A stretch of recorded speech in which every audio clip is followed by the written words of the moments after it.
So na to guys Thank you Mita.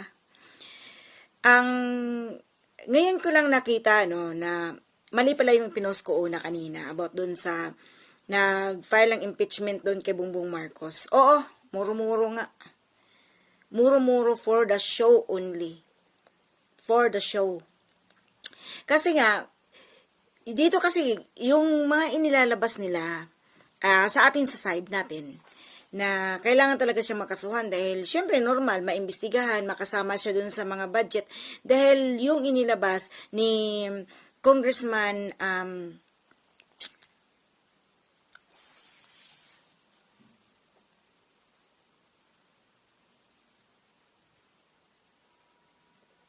nakalimutan ko tuloy. Kana ganing mag-live gani ka, mag-vlog gani ka nya pagkahuman nag-memorize man unta ko gani. Di isa memorize kabalo na ko unsa kong istorya niya. Pagkahuman na gani mo interrupt sa muhang mind gani. Wa ka kabalo ko nganong ni interrupt ba. Magini dahilan di maglagot ko say mo na daghang kay kog video nga ako ang ipang-delete lang. Kita nyo?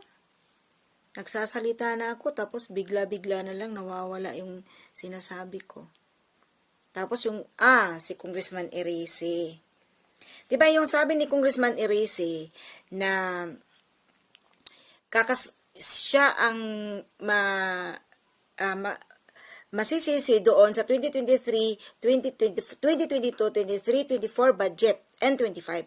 So hindi mag-uumpisa sa 23, 24, 25. Yung budget na yon, siya ang masisisi dahil grabe talaga ang korupsyon at sa pagpapabaya niya, sa pagiging incompetent niya. Yun.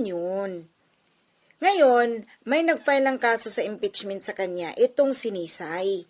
Yung nag-disbar, nag-file ng disbarment doon kay Attorney Glenchong dahil nga, nung sinabi ni Attorney Glenchong nga lami kay sagpaon, dali dire kay sagpaon takaging na niya si Lisa Pakangkang. Dahil nga daw First Lady of the Philippines, tapos ganyanin lang, ganito ganyan. So, pinafile niya ng disbarment. Guys, maniwala naman kayo dun. Alam nyo, ang nangyayari kasi dito, di ba lagi niyang sinasabi, bakit ako? Ako ba ang nasisisi ngayon? Ako nga ang naglabas ng iwalian sa ating pamahalaan, sa ating gobyerno. Ako pa nga ang nagpa-imbestiga kaya gumawa ko ng ICI para sa investigasyon sa flood control and sa DPWH. Kaya nga ganito tapos ako ang nasisisi Tinatanggap din niya na siya ang sinisisi, putang ina.